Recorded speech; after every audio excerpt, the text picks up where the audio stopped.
हरे कृष्णा। छठ व्रत कथा।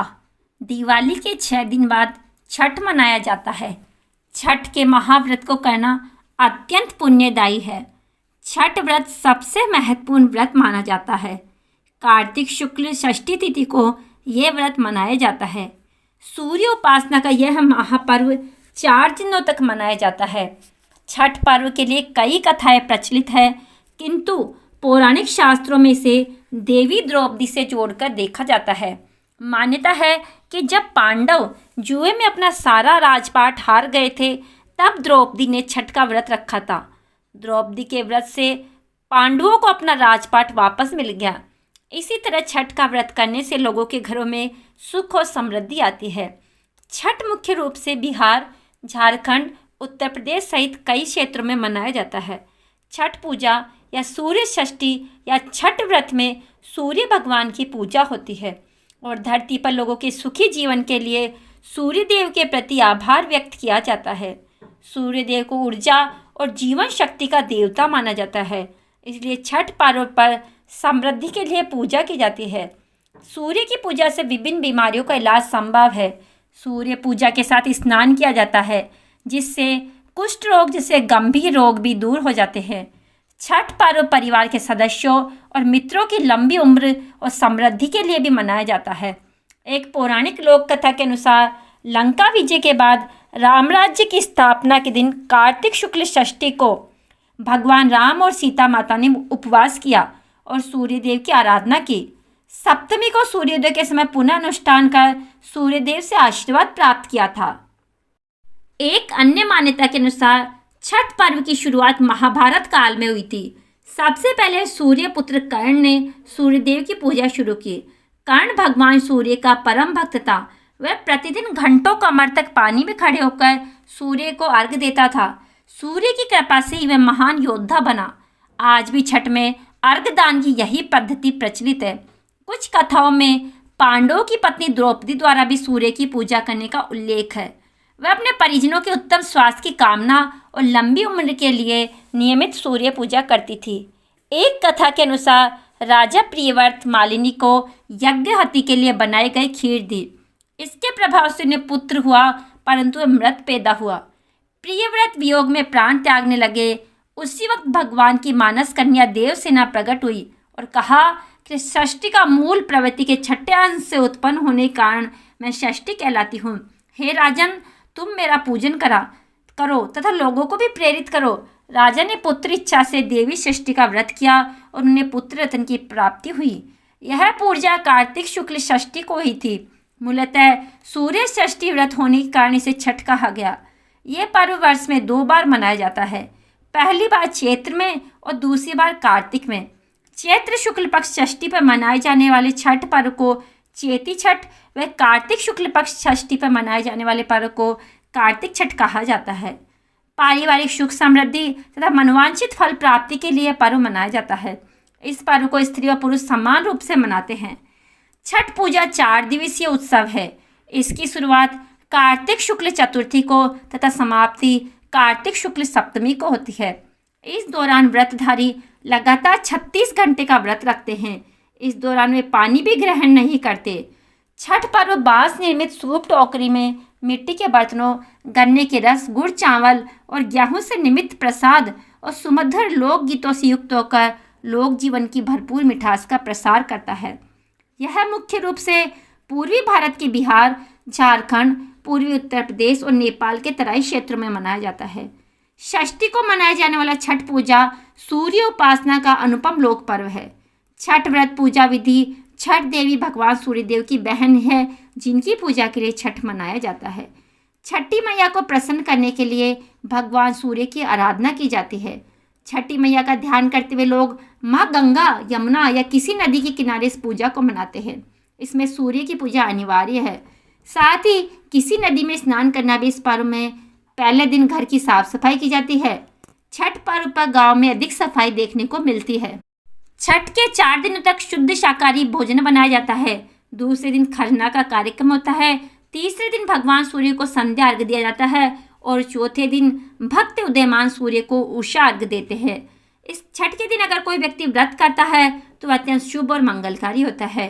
पूरे भक्ति भाव और विधि विधान से व्रत करने वाला व्यक्ति सुखी और साधन संपन्न होता है। साथ ही निसंतानों को संतान की प्राप्ति होती है। छठ पूजा व्रत कथा। तो आइए शुरू करते हैं। एक बार एक बूढ़ी अम्मा अपने बेटे, बहू तथा पोते के साथ रहती थी। बूढ़ी अम्मा के घर में किसी चीज की कोई कमी नहीं थी। वह छठ माता की परम भक्त थी तथा हर साल छठ का व्रत बड़ी श्रद्धा और भक्ति भाव के साथ किया करती थी।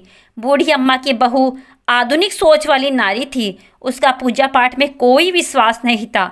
जब कार्तिक मास की शुक्ल पक्ष की चतुर्थी आई तो बूढ़ी अम्मा बहुत खुश थी, क्योंकि आज से छठ का 4 दिवसीय पावन त्यौहार शुरू हो रहा था और अम्मा घर की साफ सफाई में लग गई। उसने अपने बेटे को आम की लकड़ी तथा पूजा की सभी सामग्री लाने के लिए बाजार भेज दिया। अम्मा ने अपने बेटे की सलामती के लिए छठ का व्रत किया था। बूढ़ी अम्मा ने अपनी बहू से भी छठ माता का व्रत करने को कहा। तब बहू कहने लगी, ये सब बेकार की बातें हैं, मुझे इन सब में कोई विश्वास नहीं है, इससे क्या होगा। तब बूढ़ी अम्मा अपनी बहू को छठ माता की महिमा बताते हुए कथा सुनाती है। अम्मा बोली, बेटा, बहुत समय पहले की बात है। प्रियव्रत नाम के एक प्रसिद्ध राजा हुए। उनके पिता का नाम स्वयंभू मनु प्रियव्रत था। प्रियव्रत बहुत सदाचारी और धार्मिक प्रवृत्ति के मनुष्य थे। विवाह के कई वर्षों के बाद भी जब उनके कोई संतान नहीं हुई, तब ऋषि कश्यप ने उन्हें पुत्रेष्टि यज्ञ कराने की सलाह दी। राजा प्रियव्रत ने पूरे विधि विधान के साथ पुत्रेष्टि यज्ञ का अनुष्ठान किया। पुत्रेष्टि यज्ञ के प्रभाव से प्रियव्रत की पत्नी ने स्वर्ण के समान एक सुंदर पुत्र को जन्म दिया, परंतु वह पुत्र मरा हुआ पैदा हुआ। राजा प्रियव्रत उस मृत बालक को लेकर शमशान गए और उसे एकांत भूमि में पुत्र को छाती से चिपकाकर बिलक बिलक कर रोने लगे। इतने में वहां पर एक दिव्य विमान दिखाई दिया, जो कि शुद्ध स्फटिक मणि के समान चमकने वाला था। वह विमान अमूल्य रत्नों से बना था। उस विमान पर बैठी हुई मन को मोह लेने वाली एक परम सुंदरी देवी को राजा प्रियव्रत ने देखा। उस देवी को देखकर राजा ने बालक को भूमि पर रख दिया और बड़े आदर के साथ देवी की स्तुति की। वह देवी स्कंद भगवान की प्रिय पत्नी षष्ठी देवी थी। उनका शांत विग्रह ग्रीष्मकालीन सूर्य के समान चमचमा रहा था। उन्हें प्रसन्न देखकर राजा ने पूछा, हे देवी, तुम कौन हो? राजा प्रियव्रत की बात सुनकर देवी ने उनसे कहा, राजन, भगवती मूल प्रकृति के छठे अंश से प्रकट हुई मैं देवी षष्ठी हूँ और इस संसार में छठ के नाम से प्रसिद्ध हूँ। इस प्रकार कहकर छठ माता ने उस बालक को उठा लिया और अपने प्रभाव से उसे पुनर्जीवित कर दिया। जब राजा ने देखा तो वह स्वर्ण के समान सुंदर प्रभाव वाला बालक हंस रहा था। अभी राजा प्रियव्रत उस बालक की ओर देख ही रहे थे कि छठ माता उस बालक को लेकर आकाश में जाने लगी। यह देखकर राजा के कंठ, होठ और तालु सूख गए। उन्होंने माता की स्तुति की। तब प्रसन्न हुई माता ने कहा, तुम सर्वत्र प्रकृति यानी सूर्य उदय तथा जल तथा वायु की पूजा कराओ और स्वयं भी करो।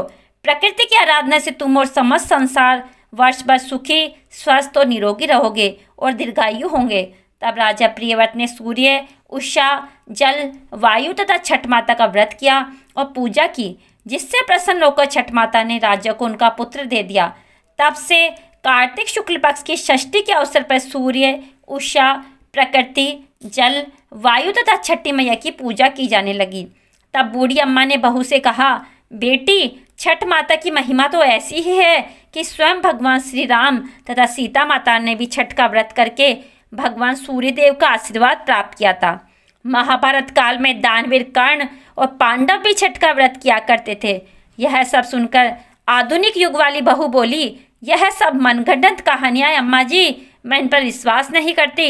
यह सुनकर बूढ़ी अम्मा छठ माता से क्षमा मांगने लगी और बहू को फिर से समझाने की कोशिश करती है कि बेटी, ये परंपरा तो हजारों सालों से चली आ रही है, तुम इसका मजाक मत उड़ाओ तथा तुम भी मेरे पोते की दीर्घायु के लिए छठ माता का पूजन करो।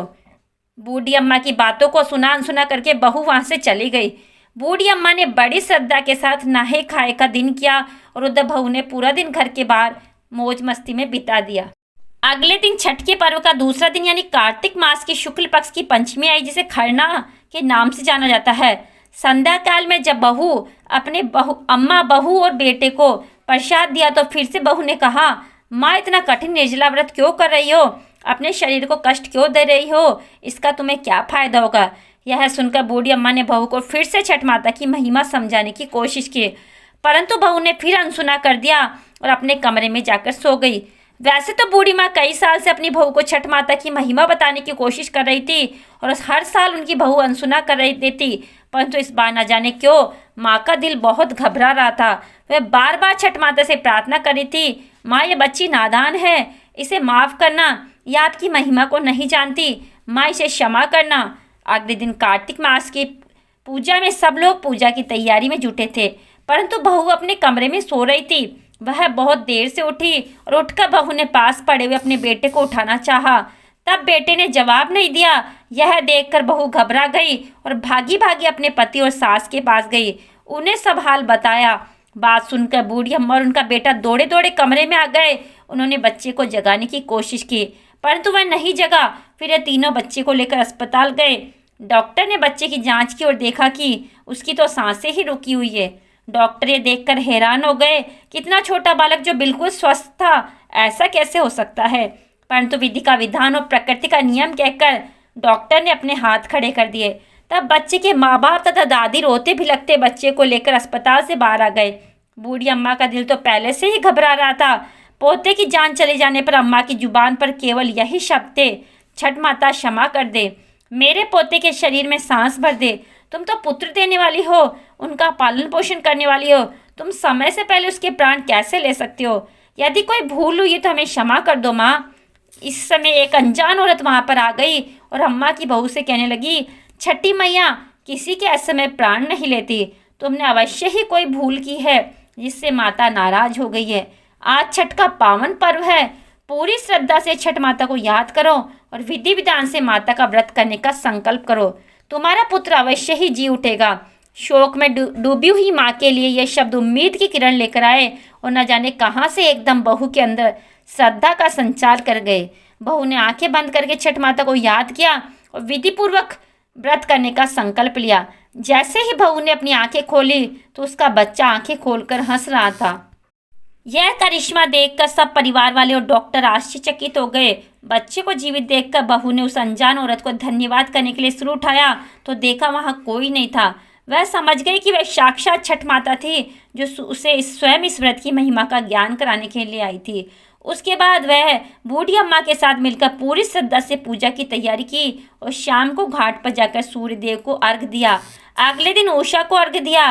हे छठ माता, जैसे आपने अनजान औरत के रूप में आकर बूढ़ी अम्मा के पोते की रक्षा की, उसी प्रकार हम सबके परिवार की भी रक्षा करना और हम पर अपना आशीर्वाद बनाए रखना। जय छठ माता की। अगर आपको वीडियो पसंद आया हो तो वीडियो को लाइक अवश्य करें और चैनल को सब्सक्राइब करना भी ना भूलें। जय छठ माता की।